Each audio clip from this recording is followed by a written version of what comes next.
Hola, bienvenidos a este video en donde vamos a seguir tratando temas de diseño de reactores. Ahora toca el turno de diseñar un reactor batch isotérmico basándonos en la conversión. El objetivo de este video es presentar la estructura de diseño para reactores isotérmicos, específicamente ahorita el reactor batch. El autor Fogler maneja un algoritmo en una serie de pasos en donde el paso número uno es identificar la ecuación de diseño que vamos a manejar como bloque uno. El siguiente paso es la identificación de la velocidad de reacción que se maneja como bloque 2 y el paso 3 que es la identificación de la estiquiometría que se conoce como bloque 3. El paso 4 es la combinación de estos tres bloques para obtener una ecuación y esta ecuación en el paso 5 se evalúa. Se puede evaluar por métodos gráficos, por métodos numéricos, por métodos analíticos o por algún software que nos ayude a resolver las ecuaciones diferenciales o las ecuaciones no lineales que nos queden presentes. Ahorita, en este video, vamos a ocupar el método analítico. Bueno, aquí el autor también presenta un resumen en donde es importante tener presente que vamos a poder identificar reactores PFR, reactores CSTR o reactores batch. Es importante en el paso número 1 identificar qué sistema vamos a trabajar. En el paso 2, que es la ley de velocidad, necesitamos identificar si nuestra cinética, o bueno, primero si nuestra reacción es irreversible. Si es irreversible, vamos a tener una cinética de este tipo. Si es reversible, podemos llegar a tener una cinética de este tipo, en donde los reactivos y los productos van a ir separados por un negativo, ¿sí? Y los productos van a ir divididos sobre una constante de equilibrio. Y podemos llegar también a tener una cinética catalítica, como la que tenemos aquí, ¿vale? Pero recordando que la velocidad de reacción es una función de la concentración. Entonces, en el paso número 3 nos va a dar la relación de la concentración con la conversión. ¿Qué necesitamos identificar? Bueno, primero si nuestro sistema es un batch o es un sistema en flujo. Y después la fase de la reacción, si es líquida o si es gas. En este caso, para la parte de batch, sí, y siempre vamos a considerar esto, si es líquido o es gas, vamos a considerar volumen constante. Ahora, para la fase en flujo, si es líquido, vamos a considerar flujo volumétrico constante. Pero si es gas, lo vamos a considerar como un gas ideal y vamos a medir la variación de ese flujo volumétrico con respecto a tres variables: temperatura, presión y los coeficientes estequiométricos que quedan aquí en función de epsilon. Es una variable que ahorita no se alcanza a ver muy bien, pero es epsilon y depende de los coeficientes estequiométricos y de la fracción molar del reactivo limitante. Ahora, en este caso en particular vamos a estar trabajando sistemas isotérmicos, entonces esto se nos va a hacer 1 y estamos en sistemas homogéneos, por consiguiente esto también se nos va a hacer 1. Bueno, los demás pasos los vamos a ver a continuación. Recordando precisamente que en un reactor batch vamos a considerar un buen mezclado para que la velocidad de reacción sea homogénea en todos los puntos del reactor. Esto es súper importante. Y también haciendo hincapié en que en la fase líquida y en la fase gas vamos a considerar que el volumen es constante. Entonces esto plasmado como ecuación nos va a decir que el volumen final va a ser igual al volumen inicial. Bueno, vamos a ver para qué nos sirve esto. Un ejemplo es una reacción en fase líquida con una velocidad de reacción elemental, en donde 2A me da B más C. Esta es mi caso de estudio y con eso yo debo de ser capaz de obtener un diseño. Bueno, en el bloque 1 vamos a plasmar la ecuación de diseño, que es esta: el número de moles iniciales por el cambio de la conversión con respecto del tiempo va a ser igual a menos la velocidad de reacción de la especie A multiplicado por el volumen. En este caso es el volumen final. Pero ¿qué estamos diciendo? Que el volumen va a ser constante. Entonces esta variable la puedo sustituir por el volumen inicial. Y este número de moles que está del lado izquierdo lo voy a pasar del lado derecho. ¿Sí? Realizando esa operación, me va a quedar que el volumen entre los moles iniciales de A, ¿vale? Yo recuerdo con esta expresión que la concentración es igual a los moles iniciales entre el volumen inicial, pero yo puedo sustituir el volumen final por el volumen inicial y tendría una expresión similar, nada más que inverso. Entonces, como está inverso, pues yo aquí le saco la inversa a mi expresión y me queda que el inverso de la concentración inicial es igual al volumen inicial sobre los moles iniciales, que es básicamente pues lo que tengo aquí.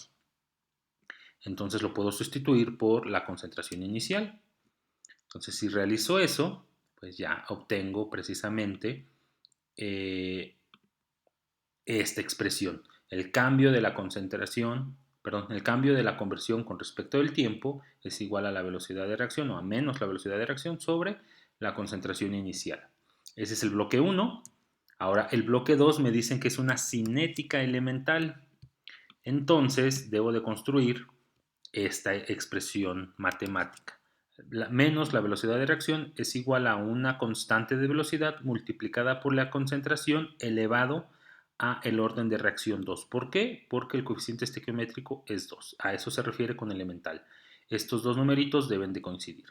Ahora, en el bloque 3, lo que debemos de recordar es que la estequiometría va a cambiar, o bueno, la reacción va a cambiar porque este reactivo se convierte en el reactivo limitante y su coeficiente estequiométrico debe de ser 1. ¿Vale? Entonces, para convertir esto a 1, lo que hacemos es dividir toda la reacción entre 2. Y nos queda que A es igual a 1 medio de B más 1 medio de C. Realizando esto, yo voy a obtener el bloque 3, recordando que como es una reacción en fase líquida, ¿sí? Y en un reactor batch no va a haber cambio de volumen o el volumen va a ser constante. Entonces la expresión cinética es C de I es igual a C de A0 por teta de I más el coeficiente estequiométrico de I por X.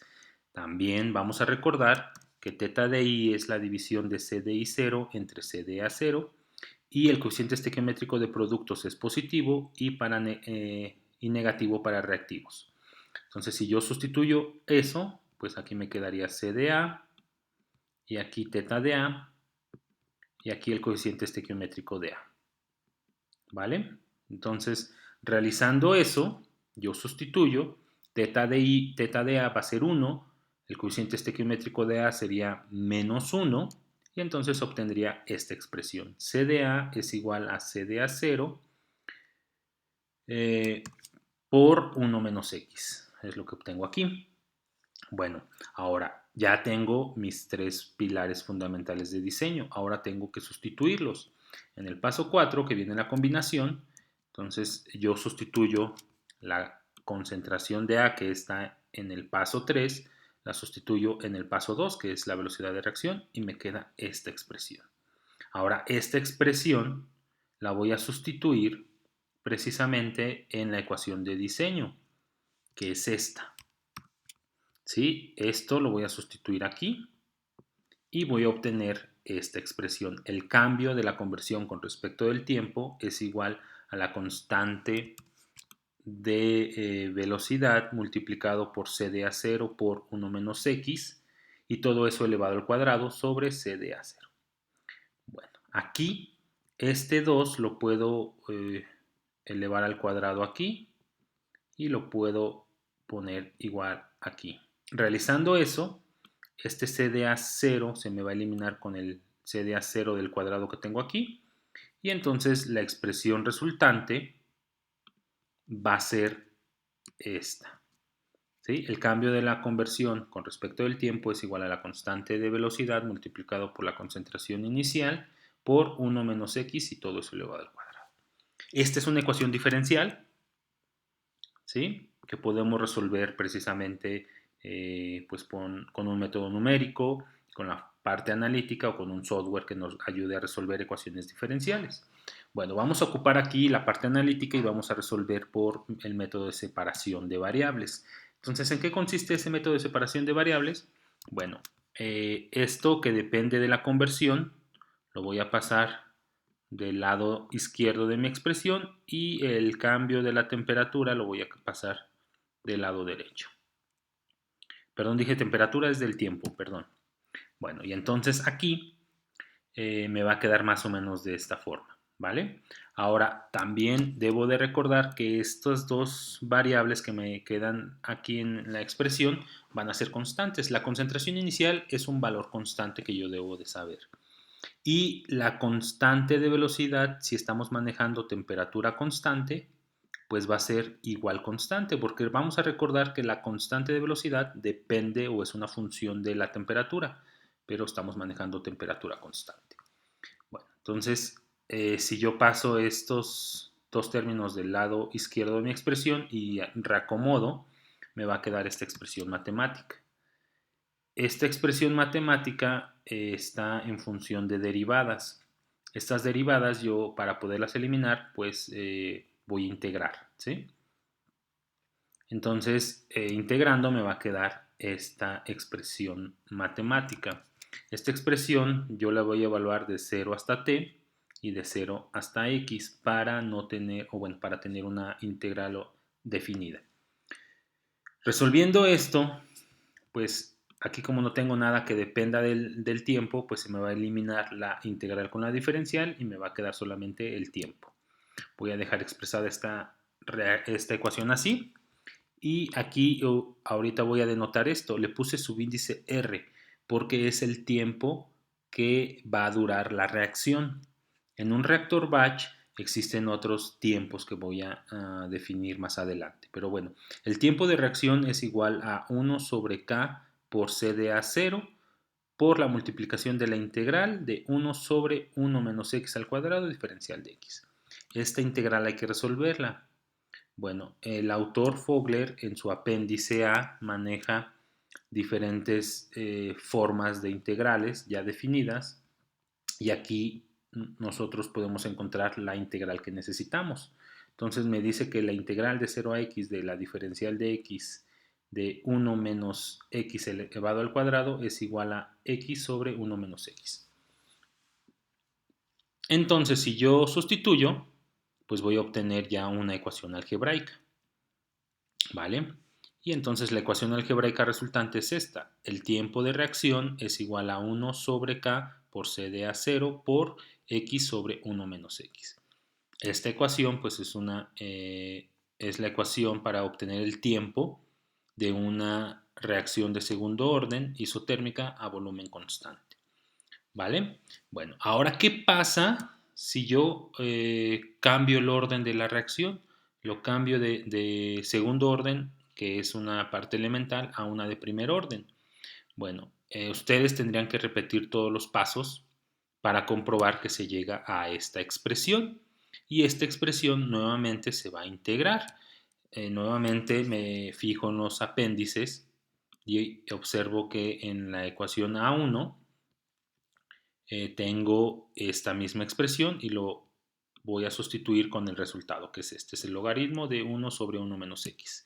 Si realizo esa sustitución, obtengo la ecuación de un reactor batch de primer orden, ¿sí? A volumen constante. Entonces obtengo el tiempo de reacción. Y este tiempo de reacción solamente queda en función de lo que es la conversión y la constante de velocidad, a diferencia de la ecuación de segundo orden que quedaba en función de también la concentración inicial. Bueno, ahora vamos a eso. Miren, si yo tengo esta expresión y yo sé que la constante de velocidad es 1 por 10 a la menos 4 segundos a la menos 1, bueno, ¿qué tiempo va a tardar mi reacción si yo quiero llegar a una conversión del 90%? Lo único que tengo que hacer es sustituir aquí la conversión y aquí el valor de la constante de velocidad. Si yo realizo esa operación, va a ser más o menos así y el resultado va a ser este. El resultado está en segundos por el análisis dimensional y lo voy a convertir a horas para que no se vea un valor muy grande. Y el resultado pues son básicamente 6.39 horas. El tiempo que se va a tardar en un reactor, o bueno, el tiempo de reacción, ¿vale? Para una reacción de primer orden. Ahora, para una reacción de segundo orden, yo necesito un dato más, que es la concentración inicial. Vamos a decir que en este caso la concentración inicial es 10 moles sobre decímetro cúbico y vamos a sustituir nuevamente los datos.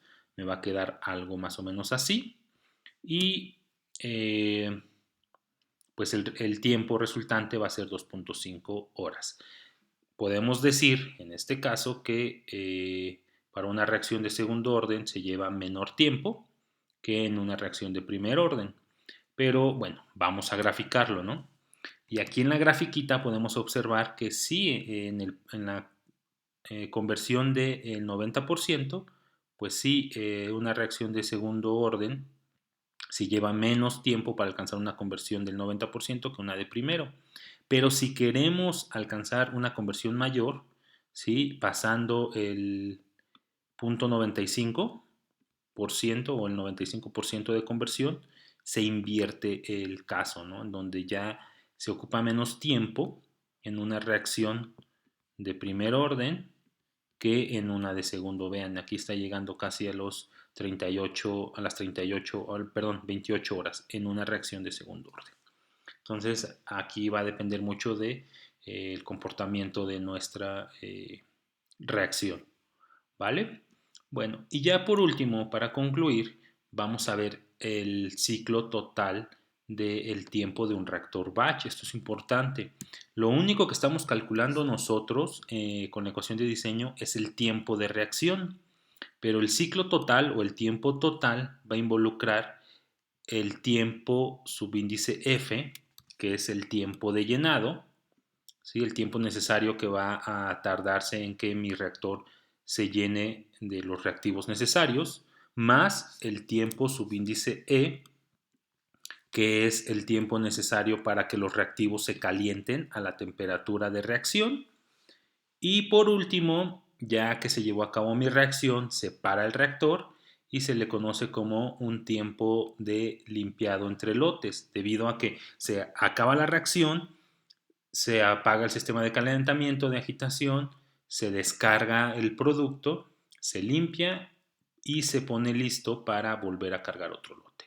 Entonces el tiempo total de estos ciclos serían con estos 4 términos. Y bueno, eso es todo para este video que involucra el diseño de reactores batch.